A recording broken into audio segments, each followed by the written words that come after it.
Look at any crowd on Earth and you will see something strange. One species, same bones, same blood, same basic brain, same ancient family tree, but skin that ranges from very dark brown to very pale pink. For thousands of years, humans explained that difference in the worst possible ways. They turned it into myths, then tribes, then empires, then race. They acted like skin color was proof that humans were separated into different kinds of people. But biology tells a very different story. Skin color was never proof that humans were separate. And it was never really about the labels people use today. It was about a problem every human body had to solve. A problem coming from the sky. The strange thing is that the same thing that kept humans alive was also trying to damage them. And over thousands of generations, your ancestors' bodies had to find a balance. Block too much of it, and you die one way. Let too much of it in, and you die another. So why did humans become different colors? The answer begins long before nations, borders, or races. It begins in Africa, with a small, exposed, sweating ape standing under a brutal sun. For most mammals, skin color is not the first line of defense. Fur is. Fur is shade. Fur is armor. Fur blocks sunlight before it ever touches the skin. But our ancestors did something dangerous. They lost most of it. Exactly when it happened is still debated. But the leading explanation is heat. A fur-covered animal overheats quickly when it runs in open sunlight. A mostly hairless animal that can sweat has a strange advantage. It can keep moving. It can walk for hours, run for hours, follow animals across hot open land while other predators have to stop and cool down. Sweat works best on bare skin. So early humans traded fur for cooling, but that trade created a new problem. Because once the fur was gone, the sky could touch the body directly. And near the equator, sunlight is not gentle. It carries ultraviolet radiation. UV light is powerful enough to burn skin, powerful enough to damage DNA, powerful enough to break down important molecules inside the body. One of those molecules is folate. Folate is a B vitamin your body needs to make cells, repair DNA, support healthy sperm, and support early pregnancy. If too much UV breaks down folate, reproduction becomes harder. And in evolution, reproduction is not a small detail. It is the test everything has to pass. A body can be strong, fast, smart, perfectly adapted in every other way. But if it cannot successfully leave descendants, evolution does not keep that design for long. So as early humans lived under intense tropical sunlight, natural selection favored bodies that could protect folate. That protection came from melanin.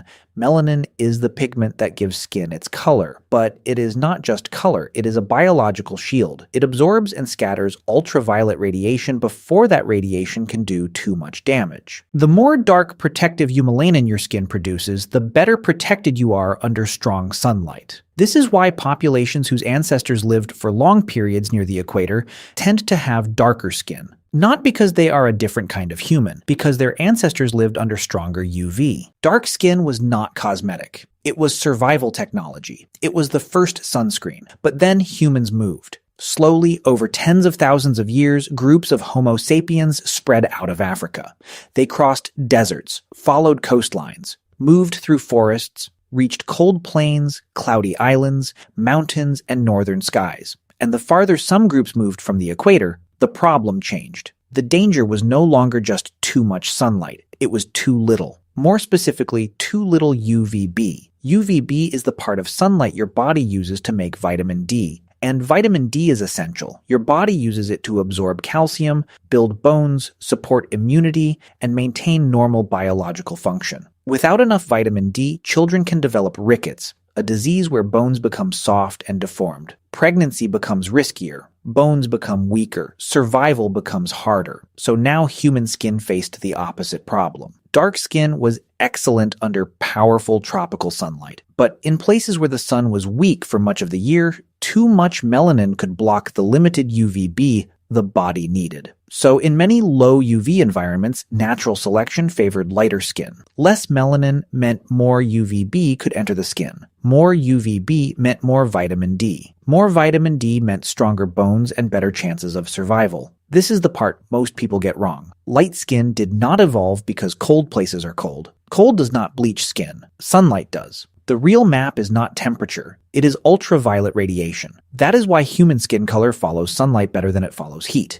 But the story is still not as simple as dark near the equator and light in the north. Because humans are messy, migration is messy, diet is messy, history is messy. Some Arctic populations, for example, did not become extremely pale even though they lived far north. Why? Because many of them traditionally ate diets rich in fish and marine mammals. Those foods contain vitamin D. If your food gives you vitamin D, your skin does not need to let in as much weak northern sunlight. So diet can change the pressure on skin color. That is why there is no perfect skin color chart. There are patterns, but not clean boxes. And this is where the idea of race starts to fall apart. Because skin color changes gradually across geography. It does not divide humans into neat biological categories. There is no sharp line where one kind of human ends and another begins. There are just populations whose ancestors adapted to different amounts of sunlight, mixed with other populations, moved again, and adapted again. If you walked from Central Africa northward thousands of years ago, you would not cross a magic border where humans suddenly changed. You would see gradual shifts, different bodies shaped by sunlight, diet, migration, and chance. Human variation is real, but the boxes people built around it are mostly cultural. Skin color became one of the most visible human differences, so societies gave it meaning. Then they gave it hierarchy, then they gave it violence. But evolution never said any of that. Evolution was solving a chemistry problem. How do you block enough sunlight to protect folate, but allow enough sunlight to make vitamin D? That is the whole puzzle. Too much UV, and you need more melanin. Too little UV, and too much melanin can become a problem. Human skin color is the compromise, a moving balance between protection and production, between blocking the sun and using it. And the strangest part is that this balance evolved more than once. Lighter skin in Europe and lighter skin in parts of East Asia did not appear through exactly the same genetic changes. Evolution found similar solutions using different tools. That means there was no single moment when humans became white. No single moment when humans became black. Those are modern words for a much older, slower process. The first Homo sapiens were almost certainly dark-skinned compared with many people alive today because our species evolved in Africa under strong ultraviolet radiation. But even that has to be said carefully. They were not black in the modern social sense. They were ancient humans with skin adapted to strong sunlight. The categories came later, much later. The biology came first. Imagine the sun as a problem with two dangers. If it gets too deep into your skin, it can damage folate and DNA. If it does not get in enough, you cannot make enough vitamin D. Melanin is the dial. Turn it up where UV is brutal. Turn it down where UV is weak. Not because one skin color is better, because different environments ask different things from the body. That is why no human skin color is the original perfect version. Every shade is a solution. Dark skin is not primitive. Light skin is not advanced. Brown skin is not halfway finished. They are all records of survival. But then the modern world broke the old rules. Today, people move across the planet in hours. A person whose ancestors adapted to weak northern sunlight can live under harsh equatorial sun. A person whose ancestors adapted to strong tropical UV can live in a cloudy northern city. Your skin still carries the story of old sunlight, but your life may happen under a completely different sky. Our bodies were shaped by places. Our lives are no longer stuck in those places. And maybe that is the most important part of the story. Skin color feels permanent. It feels like identity, family, history, something you are born with and carry everywhere. And it is. But it is also evidence of movement. Your skin is not just the color of your body. It is the shadow of ancient migrations. It is the trace of deserts crossed, coastlines followed, winters survived,